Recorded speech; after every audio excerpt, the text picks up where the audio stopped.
minasyaitonirrajim. Bismillahirrahmanirrahim. Dan lagi demikian lagi durhaka sebab keluarnya daripada rumah dengan tiada izin suaminya, sama ada suaminya itu hadir atau ghaib atau keluar kepada majelis belajar ilmu yang bukan fardu ain. Jadi sebab-sebab suami istri itu durhaka kepada suami antara lain adalah yang selanjutnya keluar rumah tanpa izin suami. Saya keluar rumah untuk kerja, harus ada izin suami, wajib ada izin suami. Kalau misalnya suami tidak mengizinkan saya kerja, tidak boleh kerja. Tapi saya ini pegawai negeri, pilih suami atau pegawai negeri?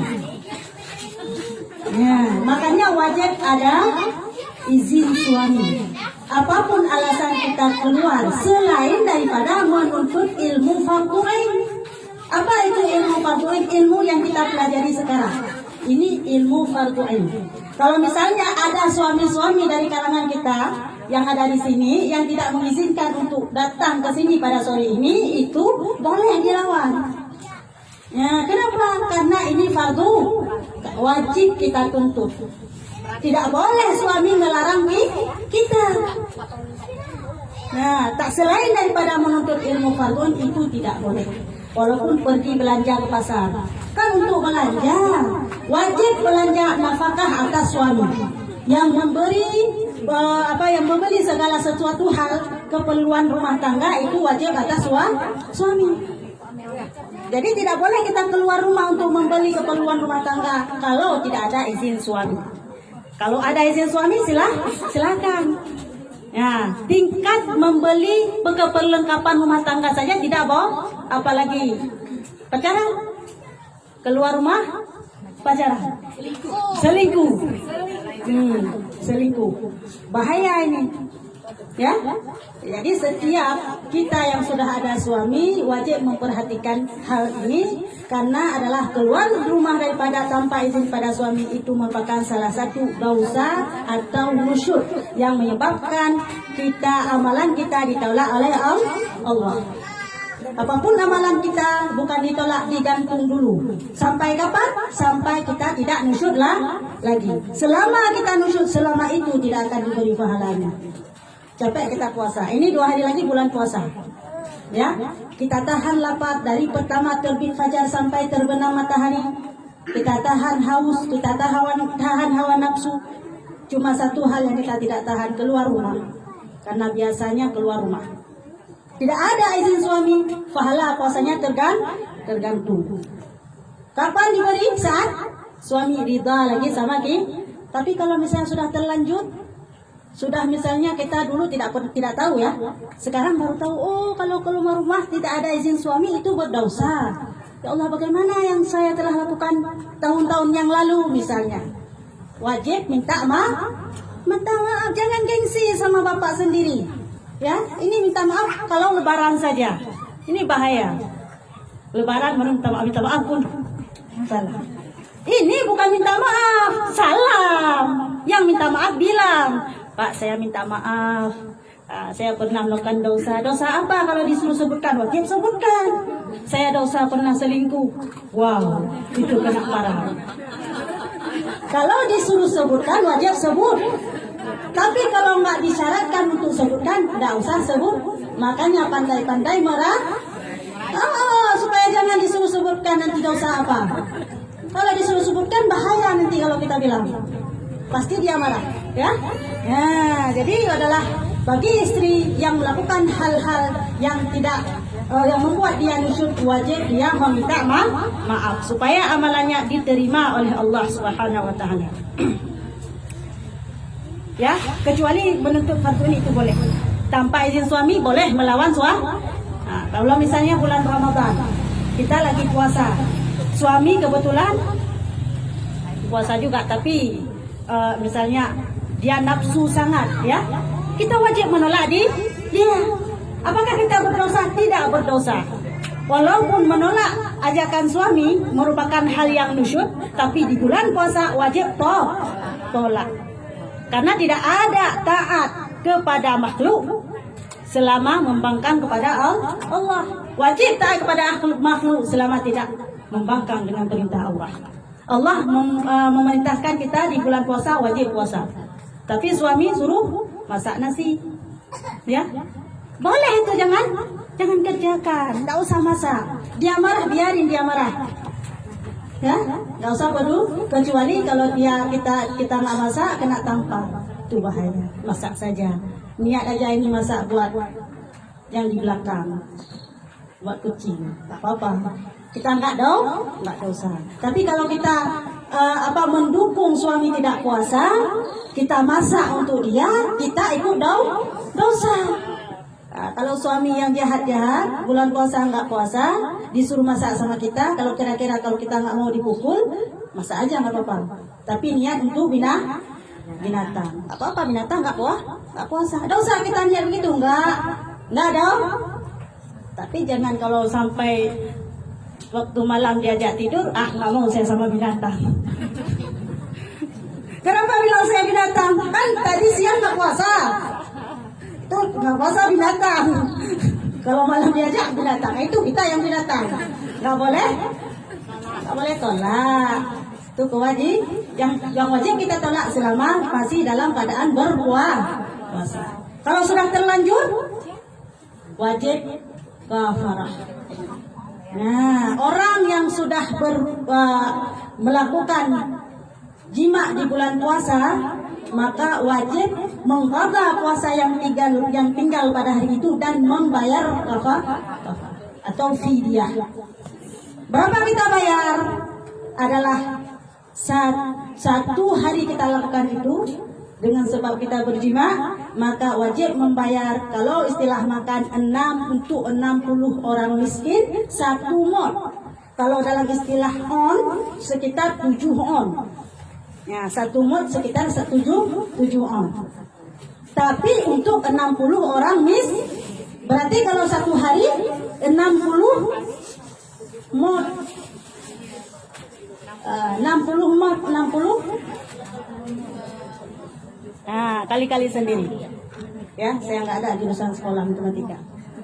Nah, begitulah kita wajib membayar kita. Puasa itu wajib kita qadha. Kalau misalnya bulan puasa ini karena mau puasa ya.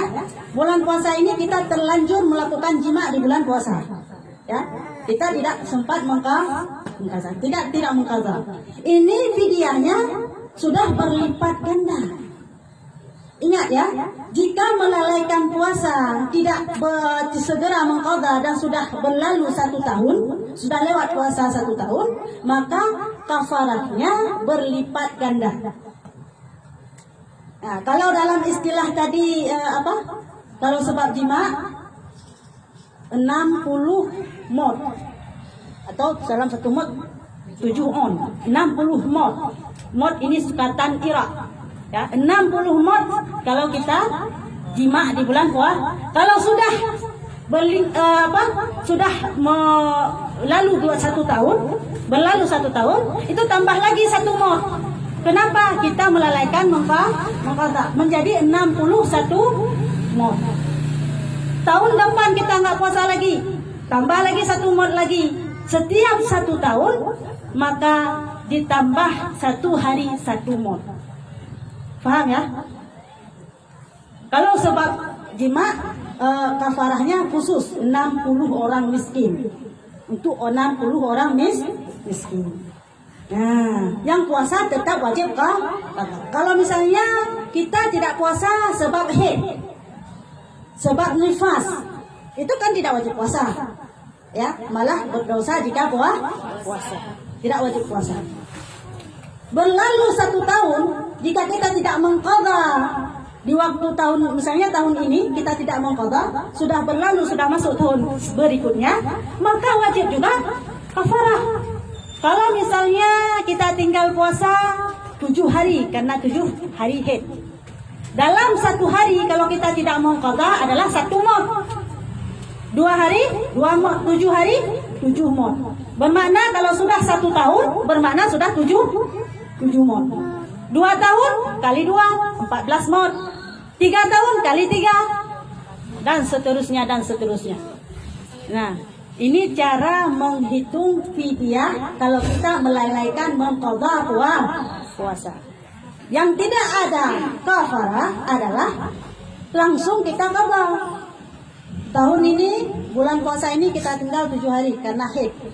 Ya, tidak sampai tahun depan, puasa tahun depan kita langsung mengqadhanya.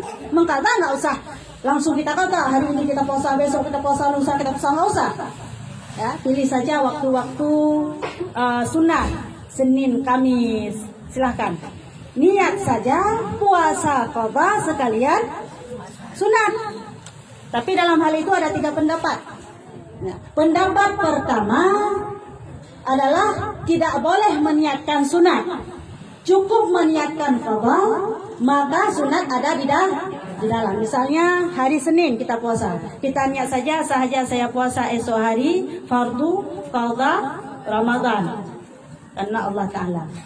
Sunat sudah ada di situ karena kita lakukan di hari Senin. Itu pendapat pertama.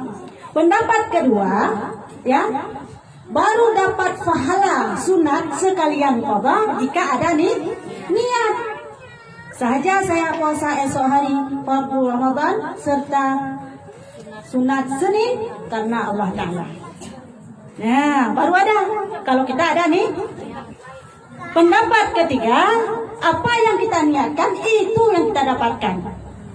Kalau kita niat fardu ya fardu saja yang dapat. Kalau kita niat sunat ya sunat saja yang dapat. Ya, jadi itu terserah nanti. Kalau ada orang yang katakan nggak boleh kita niat double, kita niat satu saja, kau tahu aja, sunat ada di dalam, benar. Pendapat itu benar. Kalau ada orang yang mengatakan kita harus meniatkan dua-dua biar dapat pahala dua-dua, pendapat itu juga benar. Yang tidak benar, pendapat yang tidak mau mengqadha puasa. Itu yang tidak benar. Ya, jadi terserah nanti.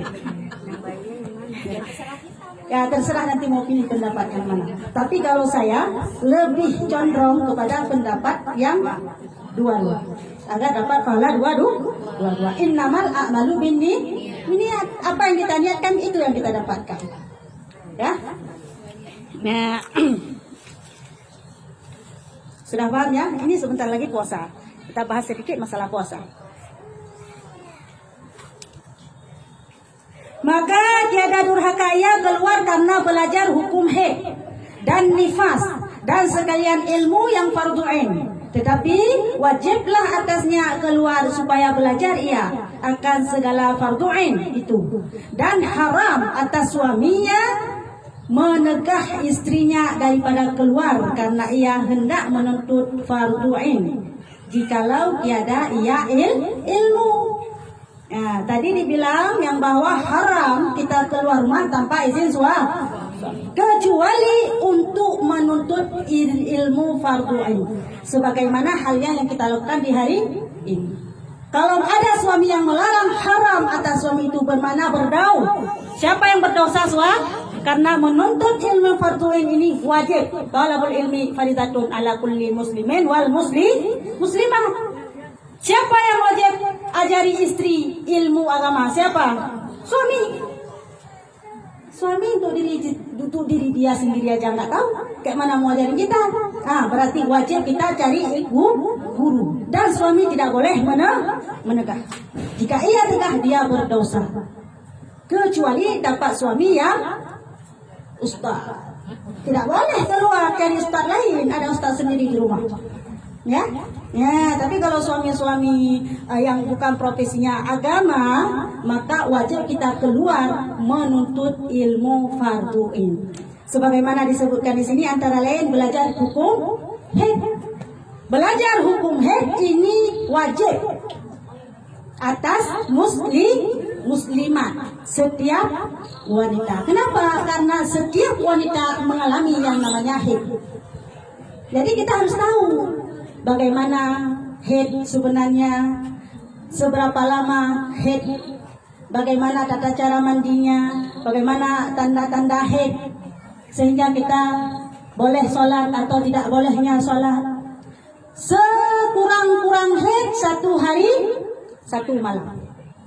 Selama-lamanya 15 hari 15 malam.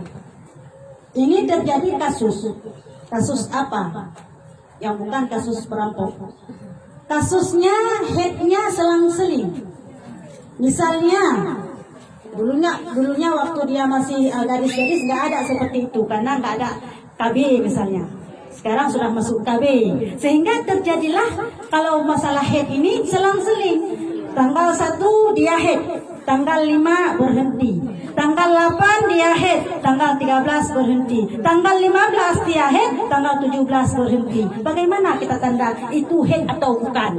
Apakah wajib kita sholat atau tidak? Nah, selama lama head tadi adalah 15 hari 15 mah. Jadi dari tanggal 1 sampai tanggal 15 itu head. Bermakna tanggal 1 keluar darah, tanggal 5 berhenti, langsung wajib mandi. Karena sudah tidak ada lah kita sholat sebagaimana biasa. Ya, sholat puasa sebagaimana biasa. Terus tanggal 8 head lagi. Ya, berarti kita tidak boleh lagi sholat. Kenapa? Karena masih dalam masa head, belum sampai 15 hari. Bagaimana dengan sholat kita di tanggal 6? Di tanggal 7 kita tidak berdosa. Bagaimana dengan puasa kita di tanggal 6, di tanggal 7 kita tidak berdosa. Tetapi tidak ada pahala, bermakna itu masih masa haid. Kalau misalnya sampai 15 hari kita wajib mengqadha. Walaupun waktu kita puasa itu nggak ada lagi darah. Paham ya?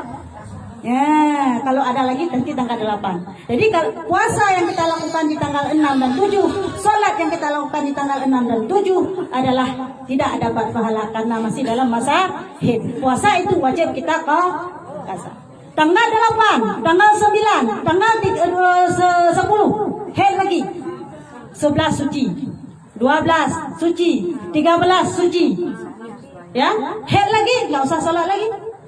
Nggak puasa-puasa lagi, suci lagi, wajib mandi lagi. Tanggal 13 kita suci, tanggal 14 haid lagi. Ya, tanggal 14 haid lagi. Bermakna salat kita yang kita lakukan dalam tanggal 9, 10, 11 itu tidak diterima. Puasa juga begitu, karena itu masih masa wajib mengqadha. Tanggal 14 keluar haid lagi, 15, 16. Tanggal ke-15 masih keluar haid, tanggal ke-16 langsung wajib mandi. Kalau masih ada darah, nggak apa-apa, darah itu darah istihadah, bukan lagi darah haid. Wajib mandi dan sholat dan puasa. Bolehkah puasa sambil nggak apa-apa, itu darah penyakit. Ya, sholat terus, puasa terus. Lantas bagaimana dengan jima? Maaf ini, ya kita semua ibu rumah tangga. Kita haid tadi tanggal 1 sampai tanggal 5. Nah, kita berhenti tanggal 5. Terus kita mandi, kita kan menurut keyakinan kita sudah bersih, sudah suci. Terus kita lakukan jima. Pada saat itu kebetulan tanggal 6 keluar lagi. Apakah kita berdosa? Sedangkan orang yang melakukan berjima di saat haid adalah tidak berdosa, karena kita tidak tahu. Menurut dan kita sudah bersih, sudah tapi baik hukum. Ya, jangan sengaja. Ini pura-pura nggak tahu, pura-pura nggak ada lah. Itu dosa. Yang tahu itu kita sendiri. Walaupun masih sedikit keluarnya, misalnya maaf ya, ini kita semua perempuan, kecoklat-coklatan misalnya, nggak lagi darah, tetap tidak boleh jima. Tahan dulu sebentar lagi. Ya, tidak boleh. Misalnya sudah bersih, ya ini kasus. Misalnya sudah suci, tapi kita belum mandi, maklum malas mandi, tetap tidak boleh mandi dulu baru boleh. Nah, walaupun sudah bersih. Ya, kalau kita lakukan jima adalah saat haid atau saat nifas itu berdosa, hukumnya haram. Ya, nah ini masalah haid. Masalah nifas begitu juga. Sekurang-kurang nifas satu lahbah kalau bilang dalam kitab. Satu lahbah maknanya sekejap mata, sebentar saja. Nah, begitu siap melahirkan, setelah melahirkan keluar darah, boom sekali. Lepas itu langsung putus, nggak keluar lagi. Adakah orang yang demikian? Ada, kalau nggak ada, mungkin ditulis dalam kitab. Begitu bersih, kalau nggak keluar lagi darah itu, maka langsung segera wajib mandi dan sholat. Kan saya lagi sakit, misalnya operasi. Ya, bagaimana dengan operasi? Darah yang keluar setelah melahirkan, walaupun ianya operasi, tetap itu nifas. Operasi dibelah perut ya, dibelah perut. Kan nggak melalui itu, tapi melalui perut dibelah. Darah yang keluar setelah itu tetap nifas. Hitungnya tetap 60 hari, 60 malam lamanya. Boleh kita tunggu sampai 60 hari, 60 malam. Sekurang-kurangnya 1 lahdah, sebentar saja. Misalnya operasi ataupun bukan operasi, kalau keluar darah cuma sebentar, lepas itu berhenti dan nggak keluar lagi, langsung wajib mandi dan sholat. Kan nggak sampai hari. Kalau istilah orang aja hanat proput, ya nggak usah tunggu 44. 44 itu hanya hukum adat, bukan hukum syar'i. Bermakna walaupun belum sampai 44 hari, kalau darah sudah berhenti, sudah wajib mandi dan sholat. Kalau misalnya masih sakit, misalnya di cesar, kan masih sakit, sholat bagaimana yang bisa? Gak sanggup berdiri dulu, gak sanggup duduk tidur, gak sanggup tidur mati, gak usah sholat lagi. Itu baru gak wajib sholat. Ya, itu baru gak wajib sholat. Selama masih tahu, masih sadar, selain daripada koma itu gak sadar, mati setengah. Ya, selama masih sadar, maka wajib sholat. Gak ada istilah, kan saya tidak bisa ambil wudu, minta bantuan sama keluarga untuk ambil wudu. Sholat tetap wajib. Ya, jadi kembali lagi ke darah nifas. Jadi kita tidak boleh tunggu sampai 44 hari. Begitu habis darah, langsung wajib mandi dan sholat. Selama-lamanya adalah 60 hari 60 malam. Jika lewat daripada itu masih keluar darah, maka itu darah istihadah atau penyakit. Sama kasusnya dengan haid. Jadi langsung segera wajib mandi dan sholat. Nah, jadi kita untuk mempelajari masalah hukum haid dan nifas ini adalah fardu ain. Dalam hal mencari ilmu tersebut, tidak boleh seorang suami menegahkan istrinya keluar rumah untuk mencari ilmu. Tapi kalau fardu kifayah, dalam istilah menuntut ilmu yang ada cuma 2. Fardu ain atau fardu kifayah. Kalau masalah ibadah lain, ada sunat, ada tapi kalau masalah menuntut ilmu, yang ada cuma fardu, yang ada cuma wajib. Wajib in atau wajib kifayah.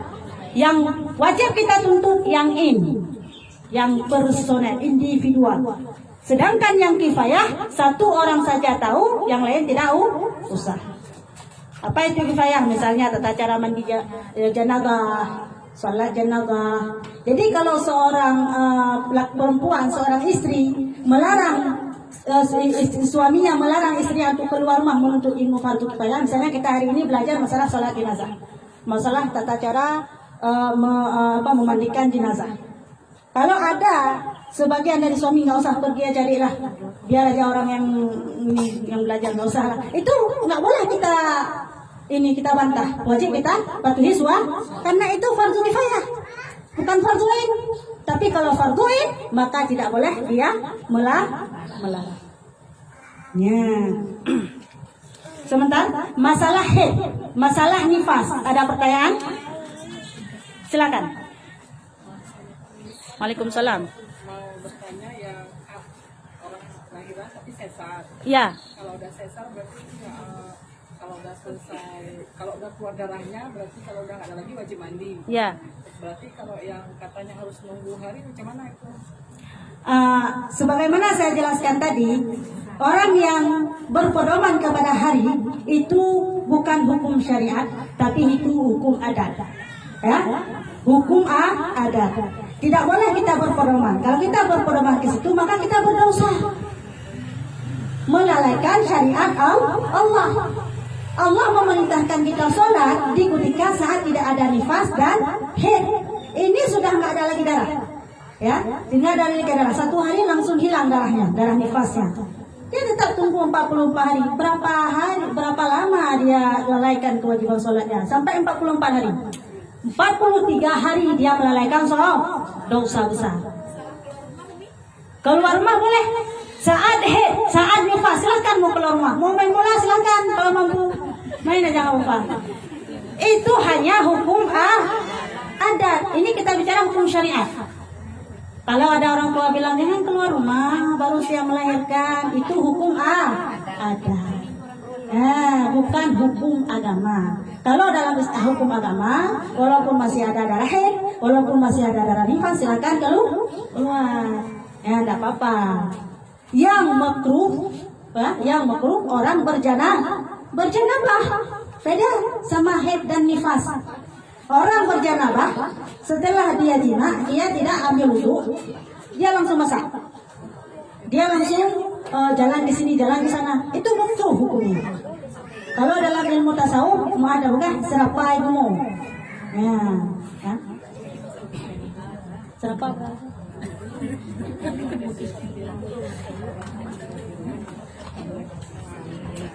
Apa serapa bahasa Indonesia? Oh, sumpah. Sampai sumpah pecah. Sumpahnya itu kalau orang berjanabah. Nah, orang yang sudah junub berjima tidak makanya setelah kita berjima ya ambil wudu dulu ya, supaya hilang kemakruhannya. Bermana boleh masak, boleh ke sini, boleh ke sana. Wajib mandi datang di ketika adalah sampai waktunya sholat. Misalnya kita janabahnya lepas salat subuh. Misalnya lepas salat subuh kita berjanabah. Lepas itu jam 9 jam 8 siap. Ya. Kita mau masak. Kalau mau mandi tanggunglah. Kenapa? Nanti gak kotor lagi. Tanggunglah supaya jangan makruh nanti saat kita masak, saat kita jalan ke sini ke sana, maka ambil wudu dulu. Boleh. Intinya setelah janabah adalah ambil wudu. Ya, tapi kalau haid, kalau nifas nggak ada faedah ambil wudu. Ini beda ya. Ini beda ya. Kalau ambil wudu setelah lagi haid, lagi nifas tidak ada faedah. Ya, tidak ada pahala. Makanya status haid, nifas sama janabah itu beda. Kalau orang haid dan nifas boleh keluar rumah. Kalau orang janabah tidak boleh keluar rumah sebelum wudu. Sebelum datang waktu wajib mandi di saat datang waktu sholat. Ya. Ada pertanyaan lain? Boleh. Berjanabah. Makruh kalau belum ambil wudu. Semua aktivitas yang kita lakukan setelah jima sebelum kita ambil wudu itu makruh. Untuk menghilangkan kemakruhan itu maka ambil wudu. Kapan wajib mandi? Ketika datang waktu salat zuhur jam 1 baru wajib kita mandi. Ada ya? Makanya kalau kita ada ilmu gampang, nggak susah-susah. Kita janabahnya jam 7 nggak langsung mandi nggak apa-apa. Ambil wudu dulu. Nanti jam 1 mau salat zuhur baru ambil baru mandi dan sholat. Ya silakan. Assalamualaikum Umi. Waalaikumsalam. Saya mewakilkan pertanyaan dari Bu Deni. Ya. Jadi Umi tadi kan udah bertanya masalah nifas ya melahirkan ini ya. Boleh keluar rumah nggak? Ini Woro mau bertanya di saat kita habis melahirkan. Kalau orang zaman dulu bilang kalau belum 44 hari nggak boleh berhubungan sama suami. Dia tahan dijaga. Maaf cakapnya nggak boleh ngendok gitu lah ya Umi ya. Jadi itu lewat 44 hari baru boleh. Jangan dekat-dekat dekat suami. Kadang mertua pun di tengah-tengah awak ya kan.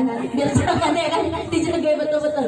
Itu memang benar itu Umi. memang sebelum kita 44 hari sebelum selesai nifas memang kita nggak boleh melayani suami atau kayak mana. Apakah itu hukum adat ataukah memang benar ya kan? Enggak, soalnya ini memang pernah terjadi sama kawan, baru 1 minggu udah kena sendok dia sama suaminya gitu. Kan serius memang iya. Jadi ini kan ditanya ya kan Umi. Makasih Umi, itulah pertanyaannya Umi. Baik. Ya. Tadi saya bilang keluar rumah saat lagi haid atau saat lagi nifas itu hukum adat, bukan hukum syariat. Bermakna tidak ada larangan keluar rumah saat lagi haid dan nih. Bagaimana dengan jima? Ya, dengan jima hukum syariat adalah Allah melarang melakukan hubungan di saat lagi haid dan lagi nifas. Hukumnya haram. Bagaimana kalau kejadiannya seperti yang tadi adalah cuma sebentar saja nifasnya kering, kan dia langsung wajib sholat, ya, udah dia sholat dan dia mandi langsung sholat. Apakah dia boleh berjima? Ya, kalau kita lihat daripada hukum syariat, tidak ada larangan lagi karena tidak ada lagi darah. Tapi ingat apa yang kita ingat? Ad-daruratu mahdurat. Ya, kemudaratan yang cukup besar. Apa? Rusak tubuh. Di segi itulah haram. Kenapa? Karena timbul mudarat. Kalau nggak ada mudarat, tidak apa-apa. Nah, jelas mudarat. Ya, haram karena bukan haram dilarang karena masih berdah. Tahu ya? Paham ya? Ya, kalau misalnya kira-kira saya ini jos, tidak apa-apa, tidak masalah, silakan. Ya, tapi kalau memang mayoritasnya, umumnya setelah dibongkar pasti susah untuk dipasang. Nah, jadi harus tahan karena menimbulkan kemudaratan bagi tubuh. Atas nama menimbulkan mudarat, hukumnya haram kita lakukan. Ya, jadi haram karena mudarat. Bukan haram karena menunggu 44 hari. Ingat, 44 hari itu hukum adat. Kalau sehat silakan. Ya, kalau misalnya sanggup tahan, nggak ada efek samping silakan. Nggak dosa kalau nggak ada lagi darah. Kalau nggak ada efek samping.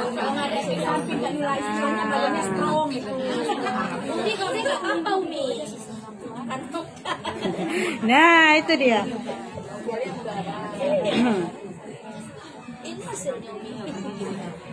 Ya, ada pertanyaan lain?